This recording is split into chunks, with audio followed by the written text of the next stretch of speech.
Homeland Security Secretary Alejandro Mayorkas sparked a lot of reaction this week, saying FEMA lacks sufficient funds to support Americans through the rest of the Atlantic hurricane season, putting FEMA's expenditures under the microscope. How much it spends on natural disasters and how much it spends on migrants in the country. We are meeting the immediate needs with the money that we have. We are expecting another hurricane hitting. We do not have the funds, FEMA does not have the funds to make it through the season. President Biden emphasized during an operational briefing that it will cost billions to recover from the storm and that Congress must ensure states have adequate resources.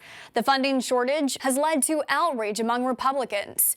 Texas Governor Greg Abbott saying, "This is easy. Mayorkas and FEMA immediately stop spending money on illegal immigration resettlement and redirect those funds to areas hit by the hurricane.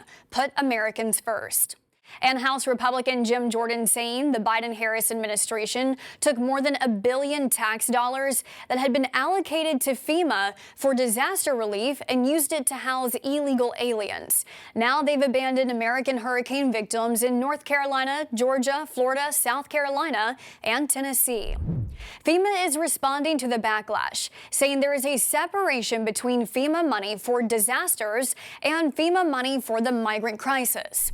FEMA saying no money is being diverted from disaster response needs. FEMA's disaster response efforts and individual assistance is funded through the Disaster Relief Fund, which is a dedicated fund for disaster efforts. Disaster Relief Fund money has not been diverted to other non-disaster related efforts.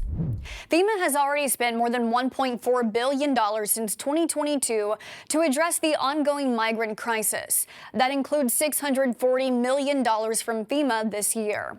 That money is part of FEMA's Emergency Food and Shelter Program, while money for hurricane relief comes from FEMA's Disaster Relief Fund. FEMA spent $700 million in financial assistance to victims of Hurricane Beryl alone, which hit Texas in July. President Biden says it's going to take billions of dollars to help all of the communities devastated by Hurricane Helene. Some estimates are as high as $34 billion.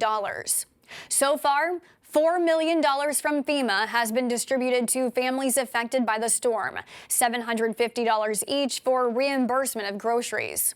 Last week, Congress bolstered FEMA's Disaster Relief Fund with $20 billion as part of a short-term government spending bill.